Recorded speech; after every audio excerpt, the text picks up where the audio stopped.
If you're going to sell, that's the place to go. If you're going to buy, go to a more mature audience and one of the other boards. But if you're selling, there are so many idiots on that board that will buy anything. I mean, they'll buy samples of BTAC, for God's sake.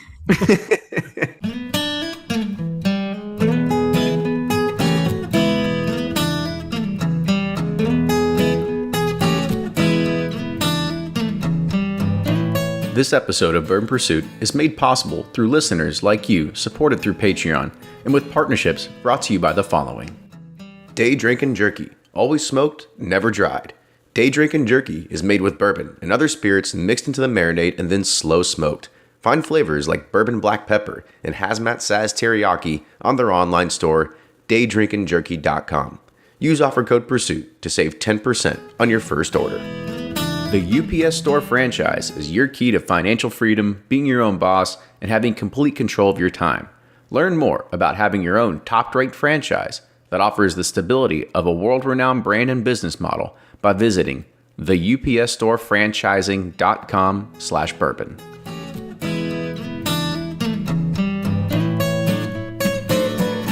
Hey everyone, we know that the roundtables are a crowd favorite, and I hope that you're going to watch them live next time. So you can also do that, but you also need to subscribe to us on iTunes, because your iTunes subscriptions are what helps keeps the show numbers up, and we can continue this to keep going. We've had a few people mention that some of our earlier podcasts have actually fallen off of iTunes.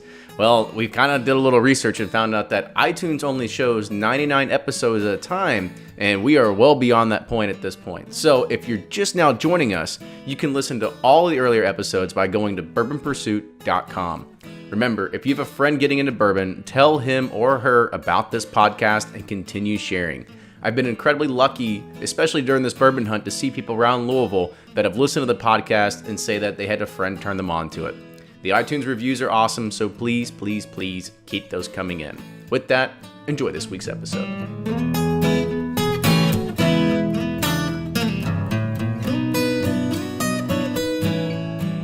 Welcome back to the episode of the Bourbon Pursuit podcast, the official podcast of bourbon, the number one podcast of bourbon if you do a search on iTunes as well. We have the 13th edition of the Bourbon Community Roundtable, which is always a crowd favorite.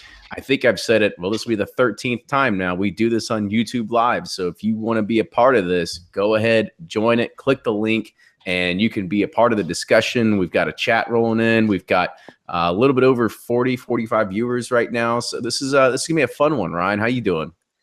Man, I'm doing well. I was having some first world problems with my Wi-Fi, so I'm just a little late to the party. But glad to be here. Really excited for this one. Well, good. I'm glad we can do that. And, we always, Brian can't make it tonight, and I didn't do what I could usually do is try to find somebody else. I was too busy doing some other stuff. But I also we have to talk about, we got a new face on the roundtable tonight. I don't know, guys, how long do you think that we've talked and said, like, this third guy, he doesn't exist? The entire time. I thought it was just, they took a picture of the two of their faces and somehow made Eric, out of this, but he's a real person. Screenwriters. Yeah, he is a real person. So, Eric from Breaking Bourbon, man, welcome to the show. Woohoo! Thanks, guys. Made it. So I guess victory. Yeah. Before we kick it off, man, I guess you got to tell us a little bit about you, because we talk about Jordan and Nick all the time. So I guess give us a little bit of your background and where you're coming from and all that good stuff. Like the guys probably said, the three guys, the Breaking Bourbon guys, we all grew up together. We've been friends for a long, long time. Elementary school. Got into bourbon kind of at the same time, and we started the website. But for me personally, I guess I have a background in graphic design and website development and that sort of thing. And that's kind of where our hobby kind of came out of too. It's, hey, let's write about bourbon, and we have the tools to kind of make a website and do this. So what would you say is your specialty of the website? Because I know that, you guys all kind of share the reviews, but you do some reviews too. Do you think you do reviews better than Nick and Jordan? Absolutely. His HTML is way better. That's our goal tonight, is to pin one Breaking Bourbon member against the others. Yeah, most people say I'm the best Breaking Bourbon member. Yeah. That's what we're looking for. That's the soundbite. I can tell Mainly you, my mom, but Yeah. I can tell you that Breaking Bourbon, the way that you lay out information is so easy to read. That's why people Big love letters. Yeah, well, it's so detailed, and people love to use your posts when they try to sell stuff. Mhm. So congratulations on helping to contribute to that. Yeah. So we'll talk a little about that and some of the reviews that you all have done, but I want to let the other two Kerry guys. sitting on the floor? I was just curious. Kerry's in his yeah. You missed that before we started recording. He's in his new environment now that he is not banished to the basement forever. So he's just chilling on his couch, eating his frozen pizza. Because his basement got flooded, he had to move upstairs. Oh, my kitchen's so pretty now. Nice. So I want to let you guys go. So Kerry, you've already started talking. So kind of talk about where you blog from and your favorite kind of pizza as well. All right, so I'm Kerry. I like long walks on the beach and pepperoni pizza with extra sauce on it from Papa John's.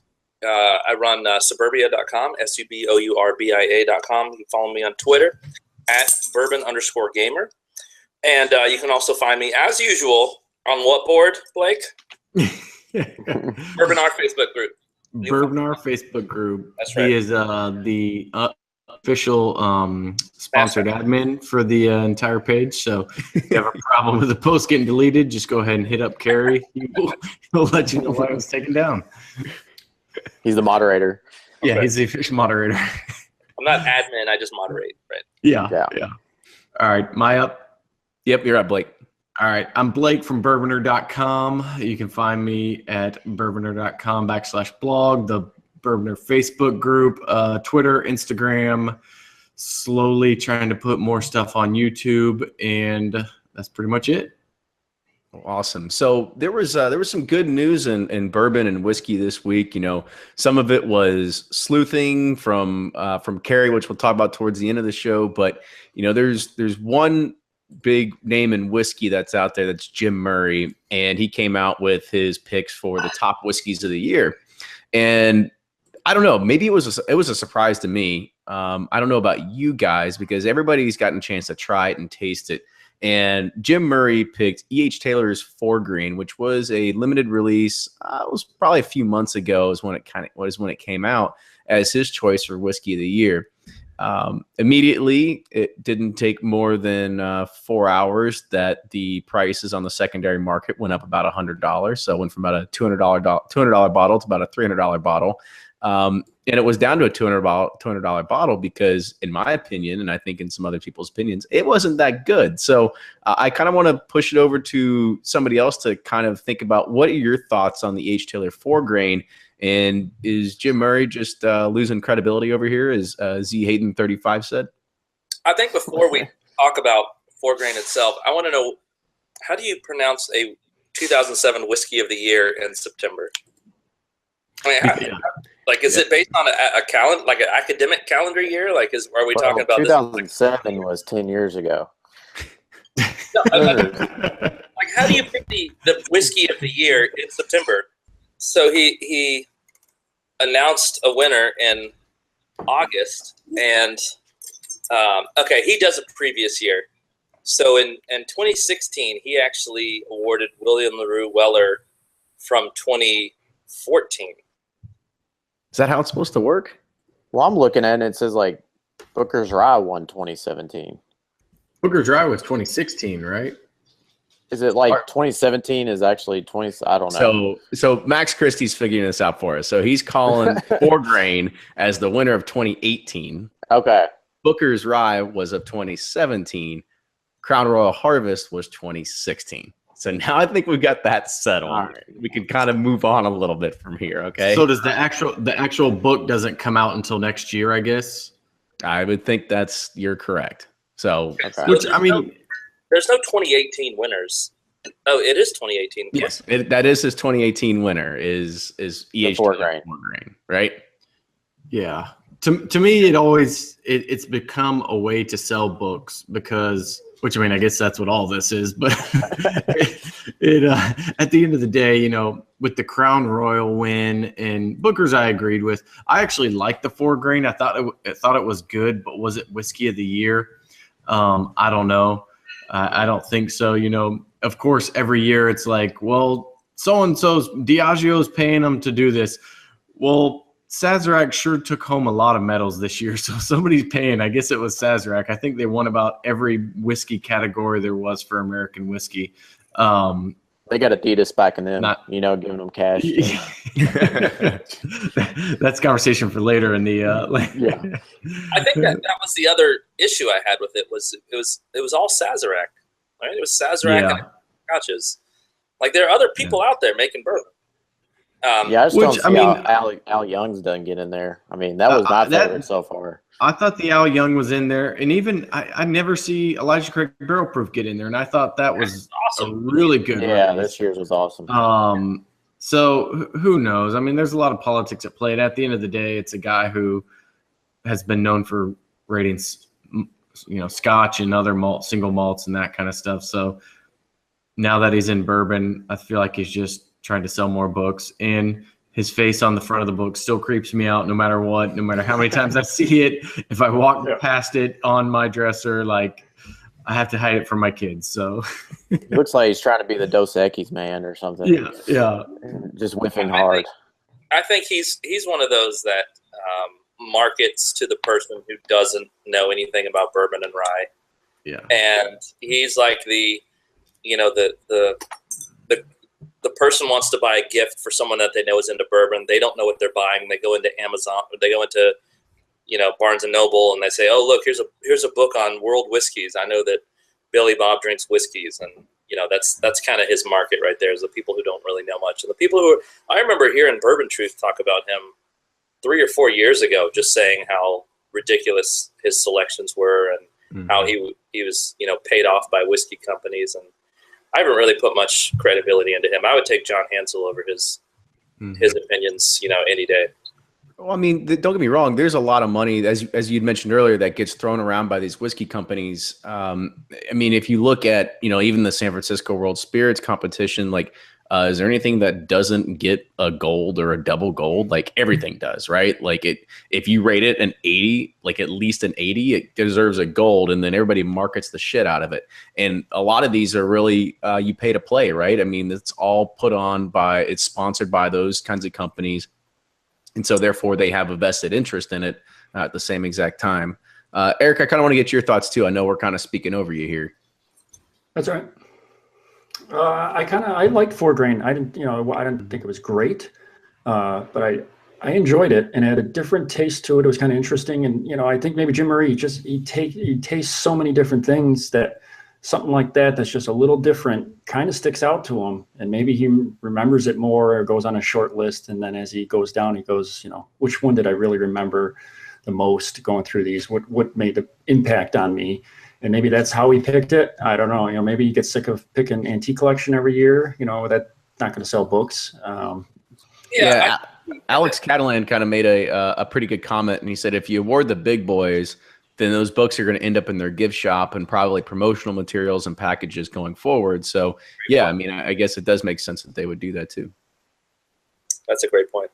Yeah. And it's not that 4-grain really was that controversial. I think last year we were more bewildered that he chose such a terrible whiskey as his world whiskey of the year. If any of you have tried the Northern Harvest Crown Royal, I mean, that was like last year was Booker's Rye, right? Yeah, last year was Booker's Rye. Is that really 2 years ago? Yeah, hey guys, it's a different calendar year. Just think of it as like the year. This is 4-grain is NCAA basketball season. 4-grain is the 2018 winner. Okay, so let's just now we got that laid out, right? Well, let's not try to figure out calendar days here, but who buys Crown Royal? Like, if anything. The funny thing is, I remember going into the store the next day, and the shelves were gone of Crown Royal Rye, and I think I still have like a bottle that's 3/4 of the way gone in my cabinet. It's a decent rye at best, nowhere near world spirit of because I remember having the conversation. I was like, well, maybe he just meant like, hey, this is whiskey of the year because it's good, it's affordable, it's available. And they're like, no, he said it's the best thing he's tasted all year long. Like, well, okay, never mind. I was trying to give him the benefit of the doubt, but that's just not true. Is it Michael Urado? Mm-hmm. He said, Jim Murray made me go out and buy Northern Harvest. He owes me $35. Yeah, exactly.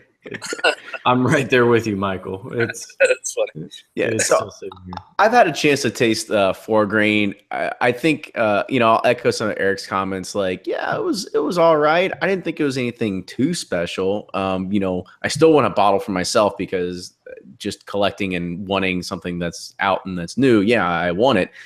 For me, I have a theory that if they knew for the longest time that 4 grain bourbon was the best possible way to make bourbon, then they would have been making 4 grain bourbon the entire damn time, right? So that's why I don't come around and I think like, oh, this is a great bourbon or great whiskey. I don't think there was much there for me. So I was kind of, underwhelmed by it. But the Speakeasy had a good question because as we've talked about this before, the 4 grain was a limited release this year. However, we know that they're coming out with another 4 grain release next year.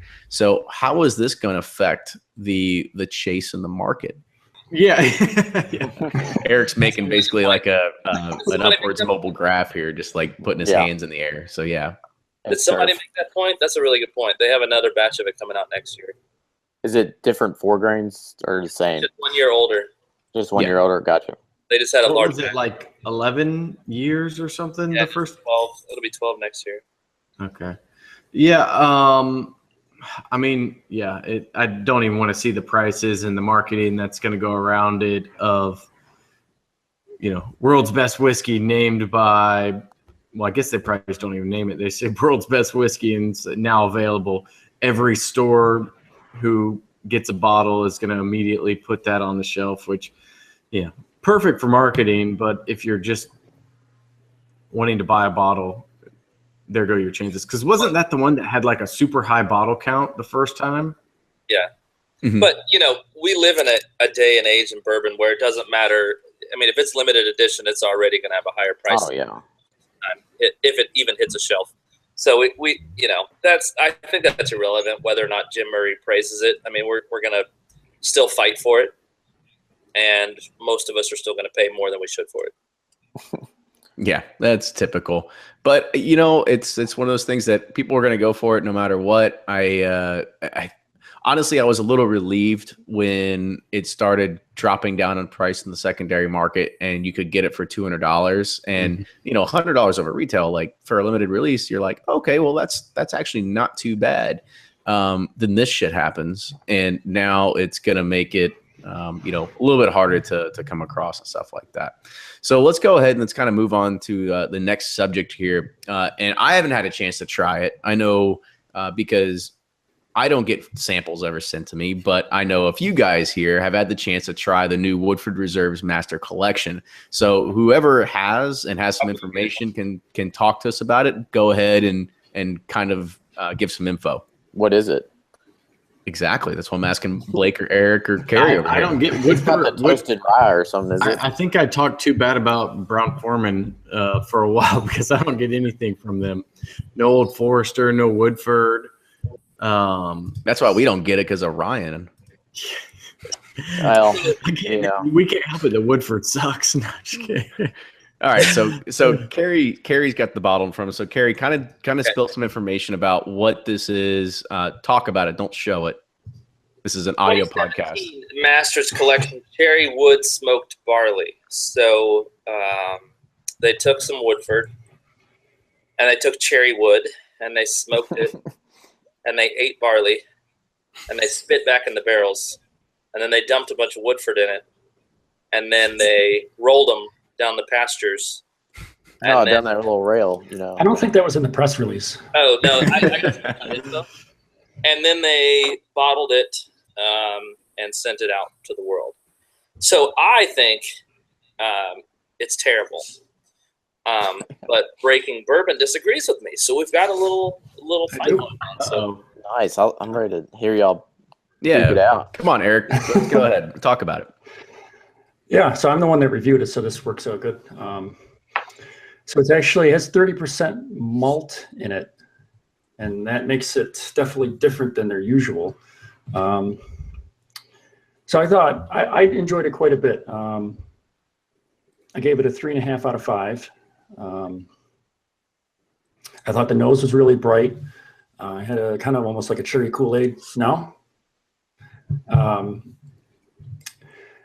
The flavor, the palate wasn't super strong, which I think it could have been a little stronger, but I enjoyed it. And I think the malt really is really, kind of comes across pretty strong over it. And then you got a little bit of that cherry and smoke on more on the finish and a little heat on the finish. I enjoyed it a lot more than the last couple, especially the Pinot Noir one from a couple years ago I reviewed. And then, the brandy last year was decent, but I thought this year was a big improvement. And after trying it, I actually want to buy a bottle of it this year. Did you? Well, first of all, did you try the white corn? Oh, no. White corn. Yeah, so epic fail. That ruined me to Woodford Master Collection, because that was far and away probably the worst product that was released in the past 5 years, and that's saying a lot because there's a lot of orphan barrels that came out that I think Hoop and Holler was almost undrinkable. Hoop and Holler was pretty bad. White corn. So I will say this: are you a fan of Japanese whiskey? Yeah. Not a humongous fan. I like bourbon, but I enjoyed it.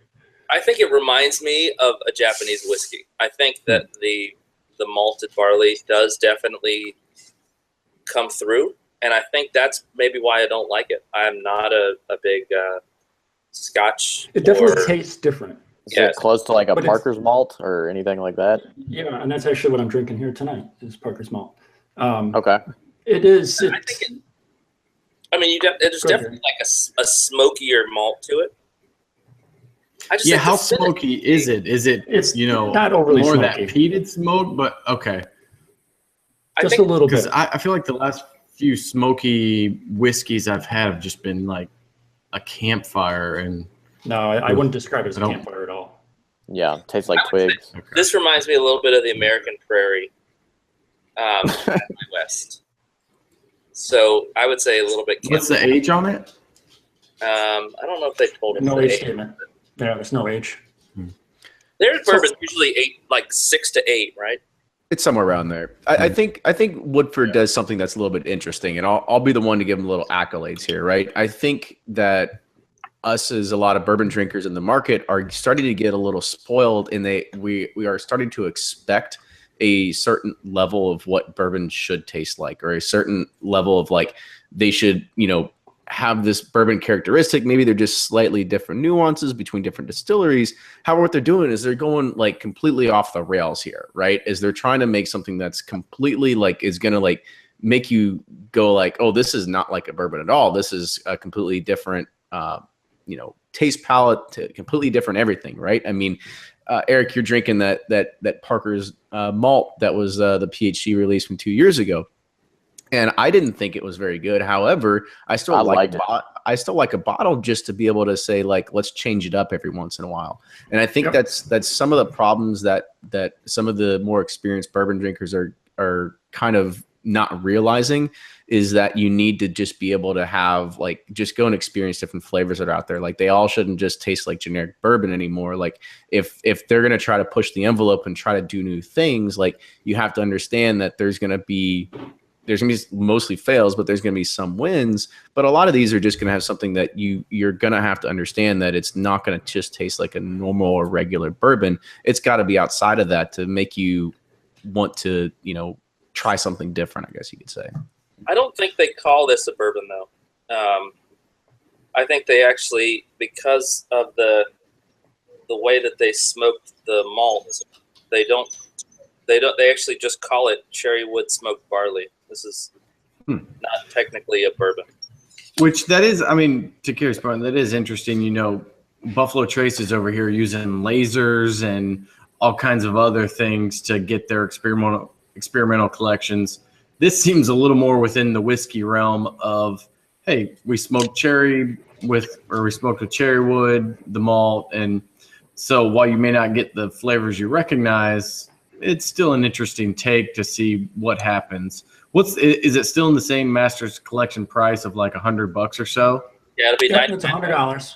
And they The bottle actually says Kentucky straight bourbon whiskey it does, on it. yeah, it does say. I see the bottle Yeah. does say Kentucky straight bourbon whiskey.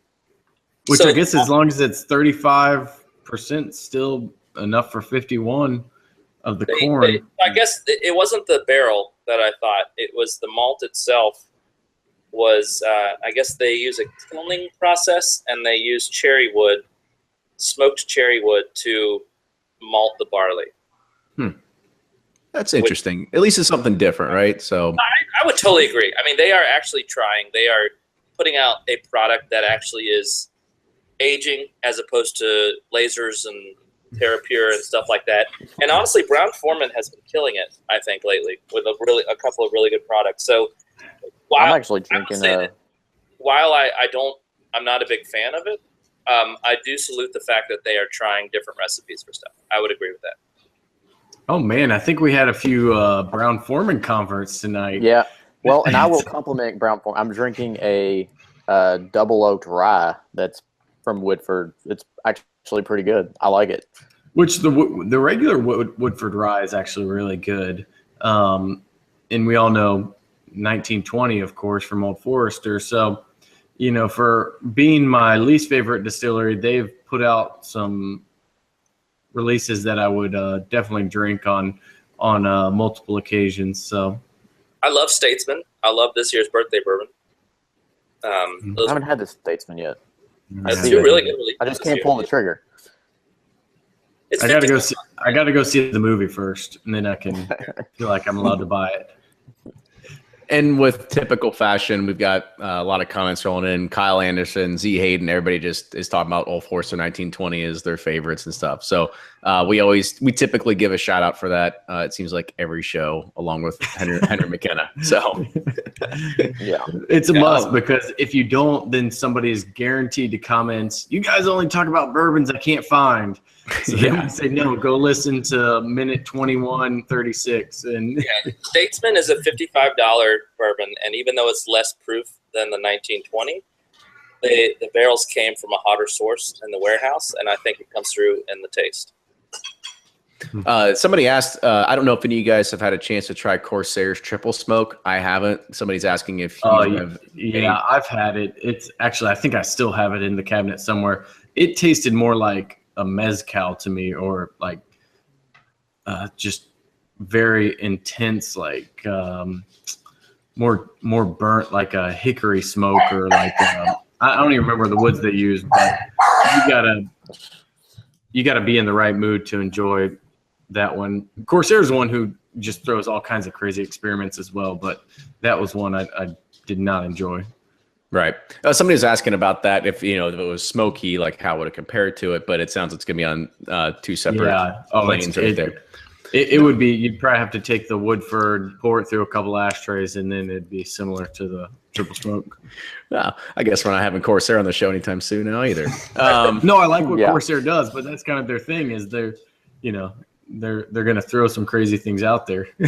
Their bottles are so ugly, though. They have the ugliest taste. Really? See, I like the like 3 dudes. but I also do my designing Microsoft Paint, so that could be why I enjoy them. I love that. So there was another question that came out, and somebody said, "Has there ever been a good Woodford Masters release?" And if I recall correctly, there was one. I think it was 5 years ago. It was like the Forwood. Something like that. I think everybody kind of gave very positive reviews about that one. And there was the Chardonnay finish years ago that everyone seemed to like too. Wasn't there a rye that was pretty good a couple years back? None of them go for more than 99 on secondary, which I find interesting. I don't think they command much demand, but not to say that there are not some hidden gems in there. I find a lot of coal when I try them.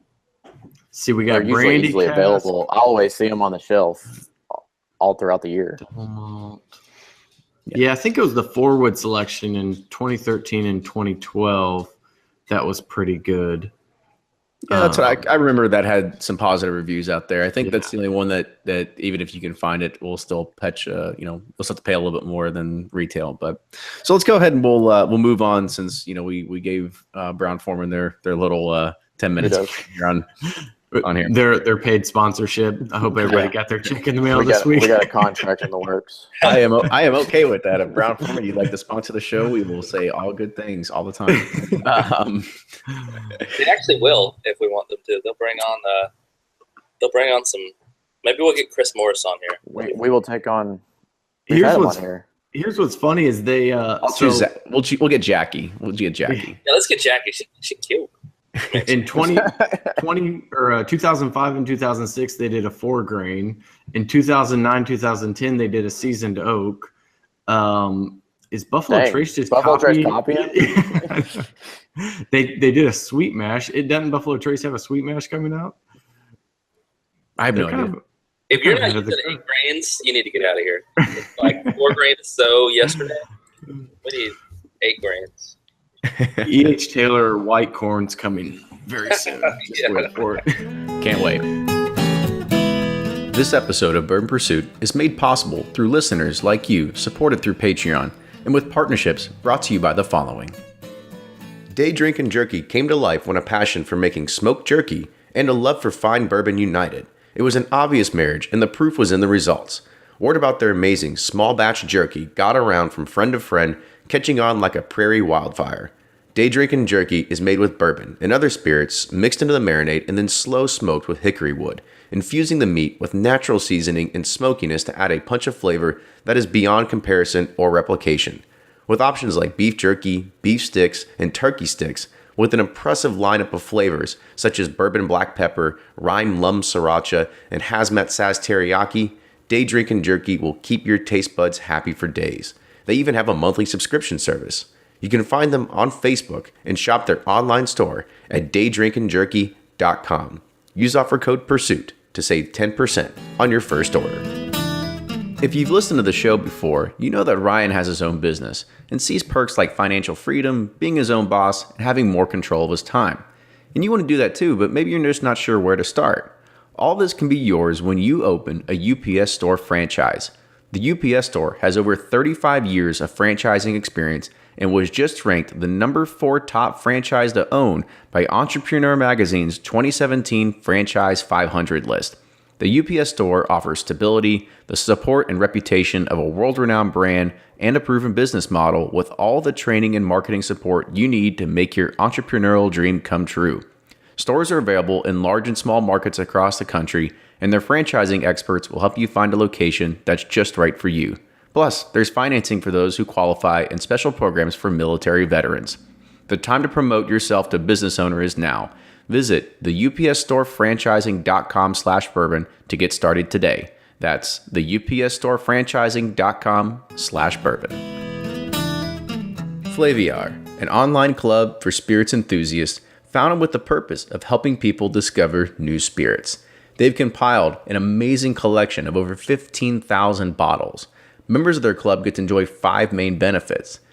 Themed tasting boxes that allow you to try before you buy actual full-size bottles. You also get access to a digital home bar filled with the bottles that you currently own, where you can add your own ratings and then get recommendations. Third is access to their private vault, which holds a selection of rare and vintage and hard-to-find spirits that are only available to members. Fourth is exclusive Flaviar private bottlings, which, as you know, we talk about private selections all the time on the podcast.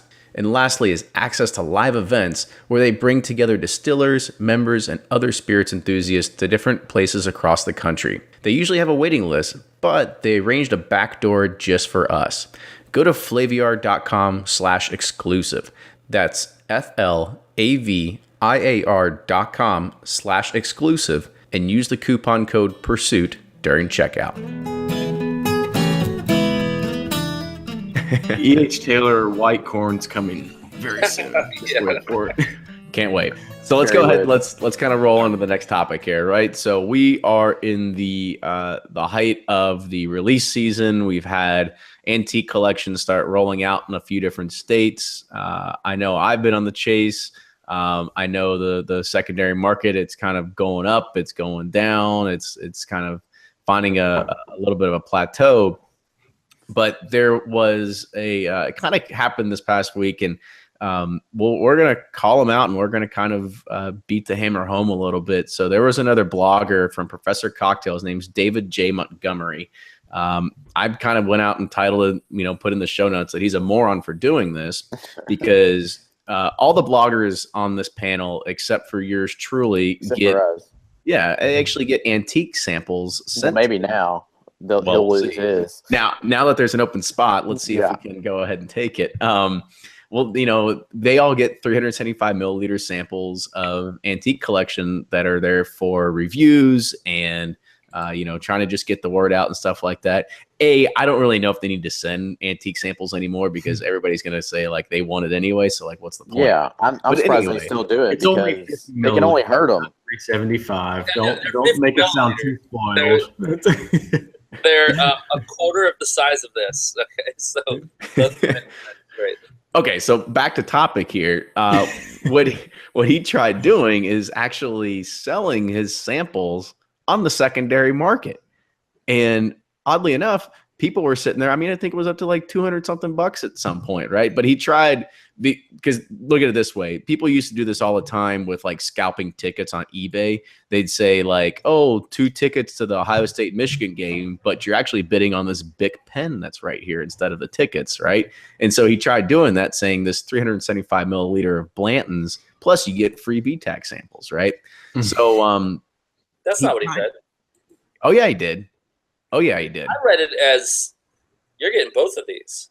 Oh yeah, well, you're getting both. He said, but who's going to pay $200 for a 375 of Blanton's? It was just regular Blanton's, right?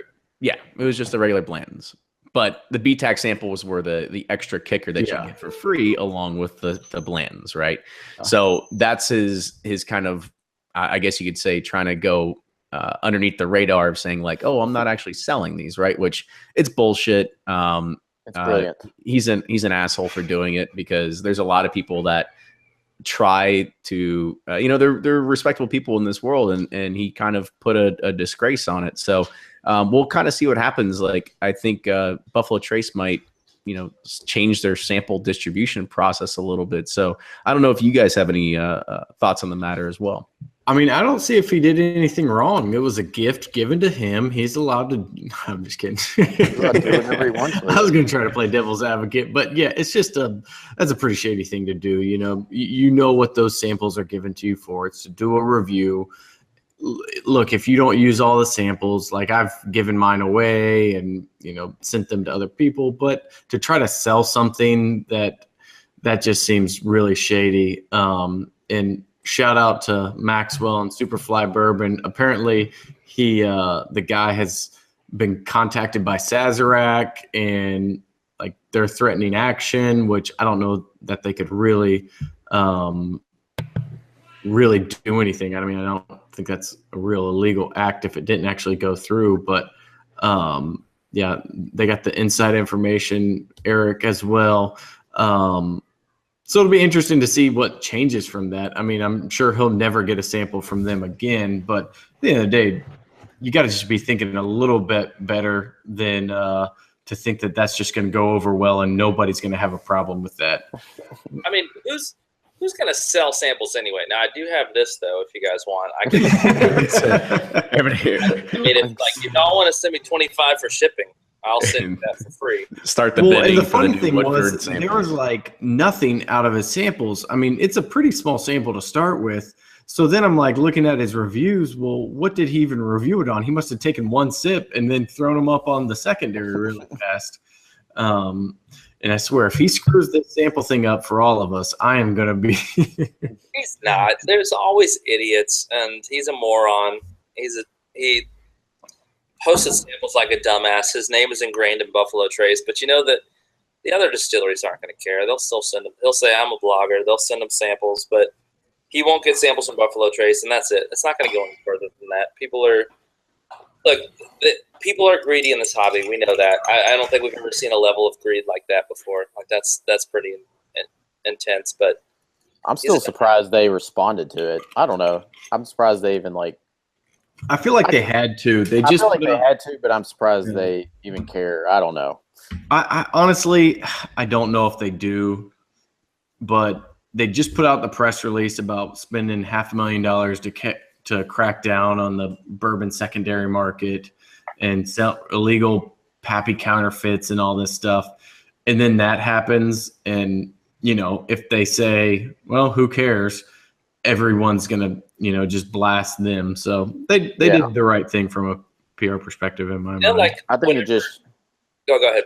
Well, I was saying, I think it just shows you that they are trolling the secondary market to see what they can price stuff at and see what's going on there, so they can start to see. Well, if they're doing this, then we can do this. I don't know. It just seemed kind of like I think they should stay out of it, but whatever. Somebody ratted him out to Sazerac, and it was not me. Although I do love ratting people out. I did not send the stuff to Buffalo Trace. Somebody sent those to Buffalo Trace. Oh yeah, and I think they sent them really fast because, according to him, he took it down, and Buffalo Trace or Sazerac contacted him and was pretty upset. Eric, I always kind of wondered, so what happens when the antique collection samples come in at breaking? Do they get split 3 ways? Do you rock, scissors, paper for them, or? Yeah, the last 2 years we've split them up just so we can review them faster and get them on the website. I was wondering, or if you go to David Montgomery and say, all right, I'll give you $100 for your samples. That'd be a good smart way to do it. John Hansen's getting full bottles, right? Where is his in-depth reviews and his barrel numbers? And he posts on Instagram, or Twitter. 140 characters. Yeah, we need to get Hansen. Let's let the bloggers move into the 50 milliliter sample world, and let's go with full bottle. I'll even split it with you guys. I'll take the Saz 18.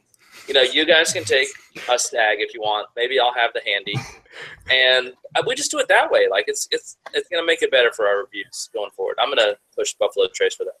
You go ahead. Yeah, see what you can get down there. Yeah. CC me on that email, and we'll see what happens. Don't CC me. I don't want to be a part of that. He wants to still get samples. Somebody had a question in there. As long as we're on the topic of BTAC, they said, do you want to address the disgraceful practice of truck stalking? So I want to share with you guys a little story of how bad it's gotten in Atlanta. And we all know that it gets worse every year. Every year, we hope that there's a little bit of relief. Last Thursday, a local store, small store, but a great store, posted on their Facebook page. They said, good things happen to those who wait till Friday. So all the local Atlanta guys follow this page. He didn't even say what he was going to get. There were 15 people waiting for him to open at 9 a.m. on Friday morning. Then he said, guys, the truck's not even here. Well, the salesman had never even mentioned antique to him. He told him E.H. Taylor barrel proof 2 bottles and 1 or 2 bottles of Old Weller antique. So but he didn't know this. Well, I guess by 3:30, there were 20 people in his parking lot waiting for the truck to finish unloading everything. And he went out to them and he said, this is what I've got: 2 E.H. Taylor barrel proof and 2 Old Weller antique. And everybody's like, glad you're patient. Yeah, exactly. So it's just the state of how bad it is. People will follow trucks. They were people just driving around waiting for the national truck to pull in. And, the greed is just... Kenny and I have done that before. I'm not gonna lie. I was going to say, following trucks a couple of years ago was actually a really good tactic of mine. Now it's like everyone's way too far ahead of me. Yeah. Well, here's the thing. Don't get me wrong. I've done it before. However, nowadays there's no point in doing it because if you're gonna here's the way it kind of works here is that no matter what, this is how all the stores work. You either you've built a relationship with the store owner. He's not going to sell it first come first serve to whoever just shows up. Those days are not going to happen. Second is that you can follow them there, and then you're going to pay 3-4x retail for it, right? They'll do it for that, and you're going to pay $300-400 per bottle, right? That's a possibility. And then C is that you're going to show up, and they're going to be like, "Oh, sorry, we're going to hold this for our Christmas raffle." So there's no point in following trucks. There's just really no point in doing it anymore. At least that's how it works here. Now, I don't get me wrong. I'm sure, and actually I know somebody that did it with Van Winkle like back in 2012, 2013. Yeah, and they don't worry, they cleaned house, right? And it used to work, but it doesn't work anymore. So yeah, you can kind of quit doing it. I know a lot of store owners don't like it, especially the delivery drivers probably aren't fans of it because they don't want to be in Fast and Furious 9. So they probably feel like rock stars though. The crowd waiting for me. The crowd 20 waiting people for just me. waiting. Yeah. well, I mean, I've even seen it now, like when they're unboxing a truck, like you don't even see Stag or Van Winkle boxes anymore. They like pack them inside like Old Forester boxes and all this other kind of stuff. So you don't even see the boxes anymore. So if you're trying to wait for it, like that's how they try to fool you. So It's like the Willet putting the Willet 28-year boxes or something during Bourbon Fest. no, You yeah, remember they that? actually, they were just selling 12 years, but they had 28-year boxes that was in. So that started a panic for about 8 minutes, something like that. Yeah. That's we in Florida we have the ABC stores, and everybody kind of knows their delivery dates. So you'll get to a store and you'll see like the $8 an hour guy just back there flinging through boxes, crossing stuff off the sheet, and like 10 guys just standing around watching him work. I'm like, he's probably never had an audience for his job before. He probably is like, man, this is awesome. Here we go. Just doing it extra slow to see everybody get more and more frustrated with him. Yeah, I'm sure it's something that they either like or don't like. I don't really know. But when you're talking about ABC, this was actually something that I put out on our Facebook page today, and it was kind of a question that I put out there was to figure out if you live in an ABC or you live in a government controlled state, because I'd mentioned that if you want antique collection, you want Pappy, like whatever, like you got to have these relationships, right? Like you have to have these. You need to be a good patron at a store. You need to do whatever it is to make sure that you're recognized there. But when you're in a government controlled state, and we have ABC stores and stuff like that, like what point does having a relationship even matter anymore? And I know that Blake, you're in somewhat of a controlled state, right? With Florida? No, so they're not controlled. It's just called ABC. They do control the Weller line though. So Yeah, but it's just like a big hotspot. What do you call it? A big, it's not a franchise, but they have Ponzi locations. scheme. Yeah, it's a Ponzi scheme. No, they have locations all over the state, but it's not. It's not like state controlled or anything like that. So I think Florida and Texas were. But back to the original question, I do think it still matters because Florida and Texas were two states that had contracts with Sazerac before Weller 12 ever blew up, and I think they get a set amount.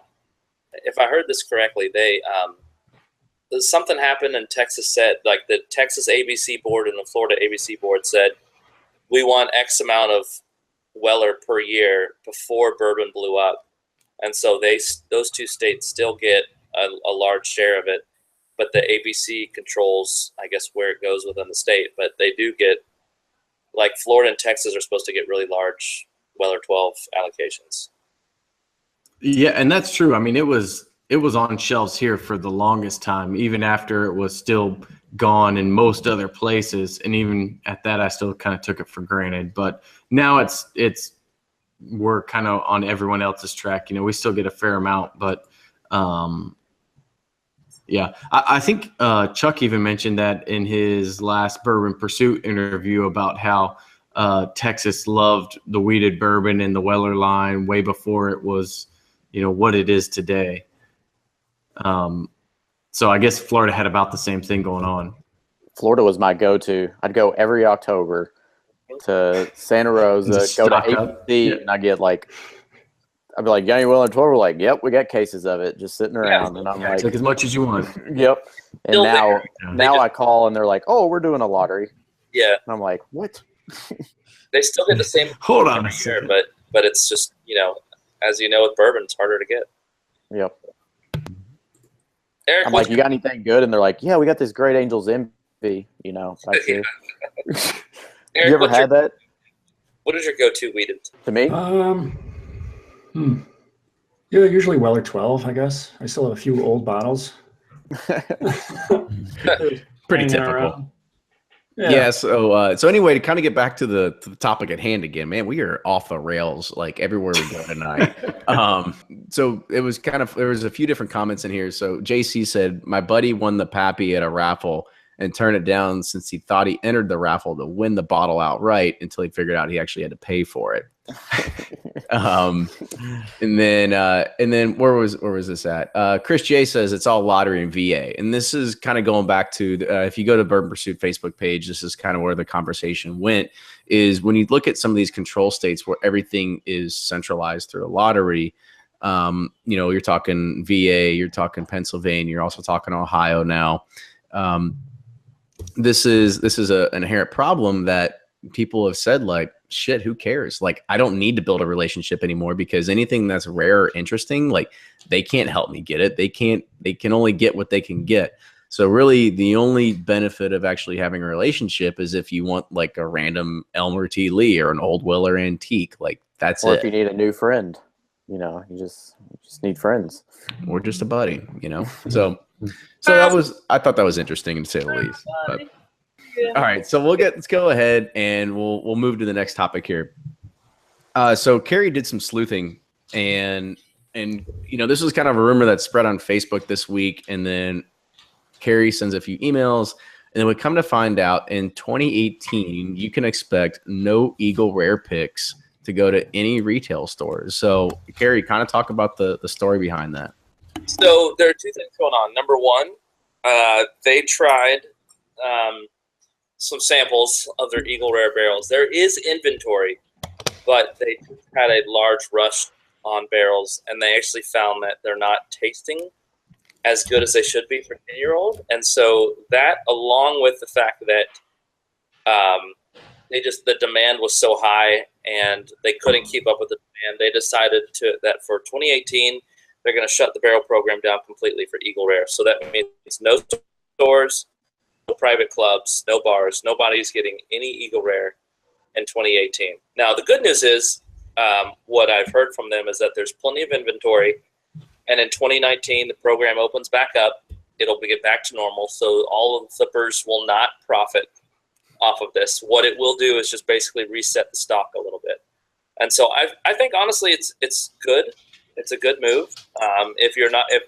Instead of just keep pushing it out, give it some time to mature a little bit, get the program back on par, and that's what it is. But the good news is that right now is when all of the 2017 Eagle Rare barrels are coming out. So a lot of stores are getting it right now. There's still a bunch of stores in Atlanta that have them. So it's good to stock up. You don't have to go crazy on it. You don't have to buy cases, assuming that you're going to, like the Elijah Craig 12, the 12-year going away. Just buy a couple to have, because for me, it's my favorite everyday drinker.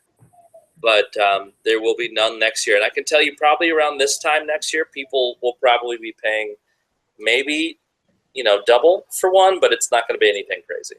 So reiterate what the problem was again. Did you say the barrels just weren't up to par, or there weren't enough of them? No, let me actually pull up the Yeah, so what happens with all those barrels? They're just going to let them sit for another year? What if if they shut next year? The minimum age for Eagle Rare is 10 years. It's not the set age, it's the minimum age. They just have to be 10 years old. And so But how many barrels are going past 10 years within the last 4 to 5 years?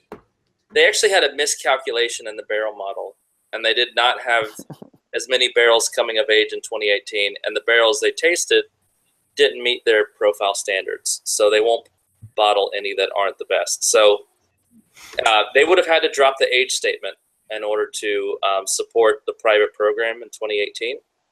So they held it back 1 year to let I think they have a lot of Eagle Rare that they made 9 years ago. And I think Buffalo Trace is the best at falsely creating demand, of everything. They should have hired me to do their Excel barrel projections. I've never had a miscalculation in my Excel. And I find this interesting. Like VOB's allocated bullshit. Just crank that shit out. Well, I find this really interesting because I've done an Eagle Rare pick before, and then most of the ones that were on the market, they're all 11 and a half years old, right? I don't think I saw an Eagle Rare pick hit the market that was like, at like 10 years, 3 months, right? A lot of them were over 11 years old. So I was kind of surprised when I read this or, saw that. Yeah, they, I think if you look at Four Roses as an example, their private program continues to go at the same rate. And, the recipes that used to be 10 plus years old are 8.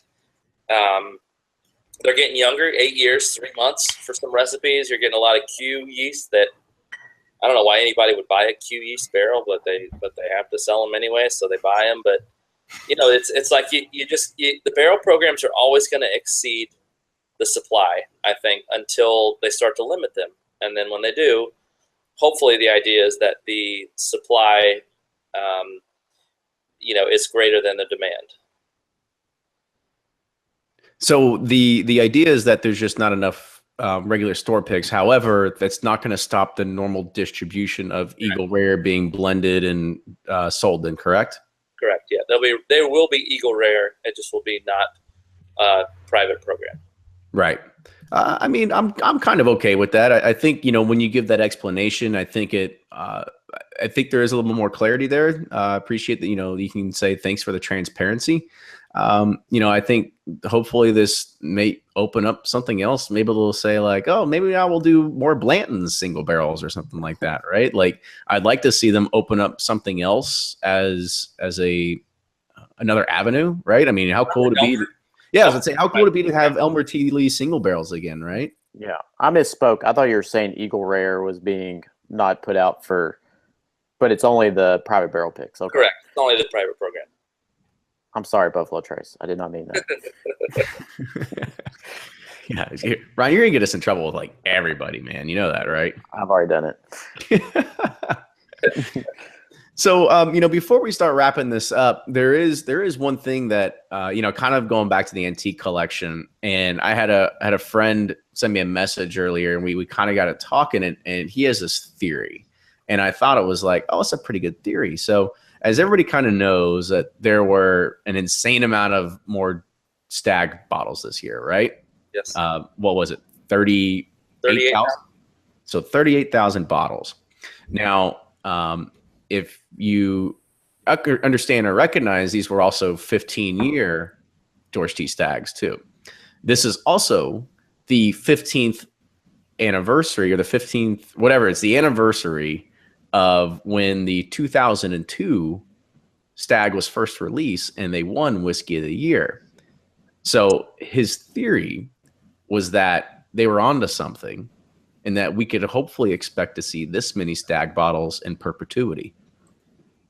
Yeah, it would be nice, right?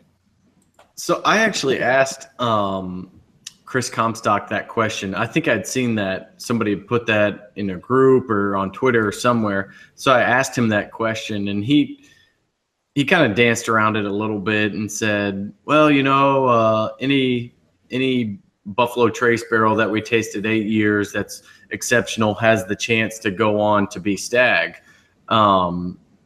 But it does make a lot of sense that they would be cranking out a whole lot more when they're like, oh, man, people love this stuff. And if not all else fails, we got a ton of Buffalo Trace that we can stock up for in 8 years anyways. So I wouldn't be surprised if we see a continued number of bottles for the next few years. Now, let that be said, and then next year it's going to be down to like 3,000 bottles or something. We all go, what just happened? Like, oh no, our projections were wrong. Go back to the spreadsheet. Yeah. But I honestly wouldn't be surprised if that were the case, which kind of, the whole Eagle Rare didn't have enough for the barrel program made me think like, well, maybe they're stocking more and more away to get to Eagle Rare 17. It's been down. Well, it's always low, but it's even lower this year. I think it was only like what? Eric's going to be able to answer this. 1,600. Yeah, what was like 1,600, 1,700? Yeah, and I would agree with that. I would say maybe they're trying to, but look how much Stag Junior there is now. I mean, I don't know how many times I've walked into stores this year and Stag Junior was on a shelf. I mean, you couldn't find Stag Junior 2 years ago. 3 years ago, even 1 year ago. You couldn't find it. Now, just depending on the season, you can go into a store and there's 6 Stag Junior on a shelf. So I think it may just be one of those things where it's become more popular. People love the barrel proof. It's competing with Elijah Craig barrel proof and perhaps Booker's, even though Booker's did the whole price move. But maybe it's just they have a crap ton of mash bill number 1. Yeah. And I think everybody's okay with that.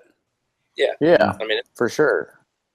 Because, I mean, it seems like, well, I know with Heaven Hill, the Elijah Craig 12 went away because they're pushing so much Evan Williams out that there's not enough to let it sit for that long. So I'm just surprised that they had enough to have a big push, because it seems like most distilleries are pushing their flagship brands more than the special releases. That's funny. Somebody said, Jeremy Kendrick said, the more Kerry drinks, the lower he is going. It's kind of He's slowly sinking out of the picture. Pretty soon we're just going to see a visor. There's another question from Kevin, and we'll kind of have this be the last question for the night because I know we're kind of rolling to the top here. So Kevin Brinkerhoff said, I find Buffalo Trace private barrels to be the least interesting. The only great one I've had is Blanton's. The most of them, he said, are pretty close to the standard profile. I kind of want to get your all's take because I can definitely see this being a typical thing, right? But you have to understand is that they want them to be, not completely different. They have to be somewhat close and just subtle nuances. I think that's the whole point of choosing a private barrel. But the ones that I've seen that have been either the most off profile or the ones that have the more unique taste to them are just a standard Buffalo Trace. Because it just seems like there's more variation with that mash bill or whatever's happened inside the wood, that you have a lot of different variations that's actually happening for that particular type. Do you guys have any other suggestions or ones that people could look for that might have, a little bit different flavor profile than just standard? Happy 15 is really one that I think is a really good profile. Well, I think that's the thing with these is it's like, it's just a slightly improved version, but you're still just paying $30 or $25 or whatever it is. And some of the Eagle Rare 10-year picks that I've had, like I had a cork and bottle pick that was just phenomenal. And it was $30. So it's like you could just stock up on this and drink this every day and be set. So I think that's where the advantage is. Well, it's not that different. If you get the right barrel, it is somewhat improved, but you're still paying the same price, which is usually a steal. We had one of the funkiest. You remember that sample, Kenny? We had that funky Buffalo Trace somebody sent us. Yeah. I do remember that. It was I forget who picked it or whatever, but I mean, we were tasting it and we were kind of like, we had no idea what this was. Yeah, because he sent us like these blind samples. He's like, guess what they are, and like we had no clue. And he was like Buffalo Trace, and we're like, that's not possible. Yeah. Was it non-chill filtered? I can't be, but that's weird. Yeah. Yeah. So Eric, I'll ask you a question to get you kind of hyped up here. What do you think of the NCF hype? What was that you cut out? What do you think of the NCF hype or the non-chill filter hype that's kind of taken over the market, where it's all of a sudden demanding high prices and all this other kind of stuff? Pass. No, which isn't it? It's something like over 107 proof. The 7 proof, the chill filtering doesn't make that big of a difference. Under 94, you can't non-chill filter it because it'll get cloudy when you put ice in it. It's like 94, 92 or something like that. So I think it's a whole thing where everyone was so dead set on getting an OESK from the ME portion of the warehouse of Four Roses. I think it's a lot of hype, but I mean, hype drives this whole hobby, right? It's all about what's the latest hype and what's the. But I will say that non-chill filtered Old Weller Antique against chill filtered, and there's at least the ones that I've tried are better. Not to say that affects every product the same way, but for the Old Weller Antique, I do find that the non-chill filter, there was a we had a C+S pick that was non-chill filtered, and it was really good compared to some others. Now, that just may have been the barrel that was awesome. I think it's a good question for people to figure out whether they can really tell a difference between the two. Yeah, that's there was somebody, I think it was Chuck or somebody had an article where they were talking about trying all the different filtrations of, I think it was Michter's rye, Michter's 10-year rye, and they tried it like 6 or 7 different times blind or different kinds of filtration, and they honestly thought it was different ryes of how it was getting filtered. So it probably plays a part, but as for calling for a higher price, I don't know. I think it's still more hype on that part. No, I'm totally with you on that.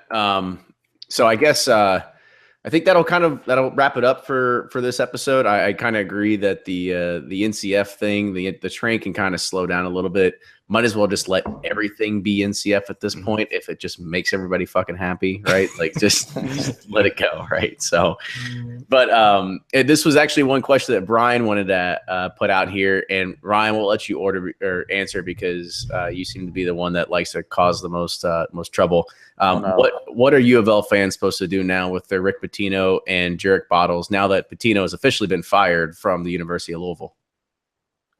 Oh man, this is a good topic. Probably just they need to just open them up and like have a race to see who can finish them the fastest, and like just like in the pain of like all the shittiness they're going through right now. Because I do have one question about this. Will Kenny get his Rick Pitino tattoo covered up now that he's been fired from? Oh, me? Yeah, my Pitino tattoo, right? Patino's got a tattoo that he's got to laser out because it says national champs on the back. Louisville, yeah. All right, so fellas, I want to say thank you again for joining our round. The championship, or they don't know yet? No, they forfeited, right? Yeah. No, not yet. I don't. That's still being in the discussion right now. Who knows? This doesn't get posted. They got to get through the first scandal to get to the second one, and then to the third one. Yeah. It's turtles all the way down from there. Fucking idiot. All right, so guys, let's go ahead. We'll wrap this up. I want to say thank you again for joining the discussion tonight. I want to give you all one more chance to kind of go around the horn and let people know where you blog at and how they can reach you. Blake, you go first. I'm Blake from Bourboner.com. Thanks for joining us tonight. You can find me at Bourboner.com. Bourboner on Facebook, Twitter, Instagram. That's BOURBONR. Eric, you're up. Boner. Never gets old. No. I'm Eric from Breaking Bourbon. You can find us at breakingbourbon.com. We do all the social medias. We try to bring a little something different to each of those platforms in case if you want to follow on all of us. And we launched Patreon a couple months ago, and you can check us out there for some little thank you gifts too. Kerry, it's your opportunity to play cleanup. That's what you love to do. Yeah, so this is Kerry, and I run strangegreenroom.com. And find myself and Eric and smallgreenroom.com. You can also find me on suburbia.com, SUBOURBIA, or Twitter at bourbon_gamer.com. And if I get drunk enough, I'll send you some samples. And we're pretty close to that, so stick around. And as always, thank you guys thank you, Kenny and Ryan and Brian, even though he's not here. I miss you, Brian. Heart you, boy. Thank you to you guys, Bourbon Pursuit, for keeping up these podcasts and sticking with it and entertaining us for an hour while we go for our walks.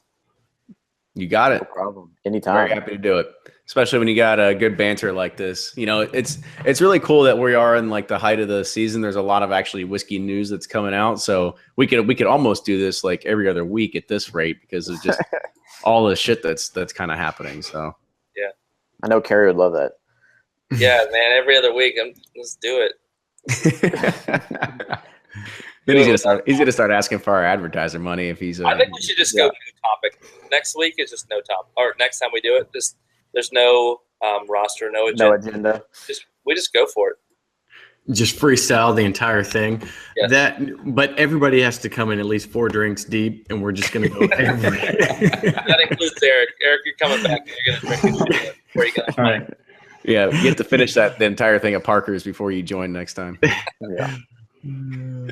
All right. So, guys, thank you once again for joining. Everybody, make sure you follow all these guys on their social media platforms, and also follow us on Facebook's Instagram, as well as Twitter at Bourbon Pursuit. We also have Patreon at Bourbon Pursuit to help support the show and keep it going. As Michael Urata said, don't forget to go out and buy the new Michter's 25-year, $800. It'll be on the shelves real soon. We didn't really we forgot to bring that one up, but thank you, Michter's, for your sponsor. We'll look for your check in the mail. And then go ahead, Ryan, close us out, man. No, thanks to everyone for listening. Thanks to you guys for giving us your time. These community roundtables, I think they're our listeners' favorites. So I appreciate y'all taking the time to join us every month. Ryan, you know that Kenny does all the work, right? Like 90% of it. Do all the recording. He's got to cut it all. Like, you have it so nice. You just chill. It's perfect. I just show up. It's the pretty face of the group. That's what he's here for. You know, my pay reflects it too. Yeah, you just got to have a face guy for this. Yeah, go behind on sending stuff out, but it's coming. Don't worry. So appreciate it, and we'll see you next time.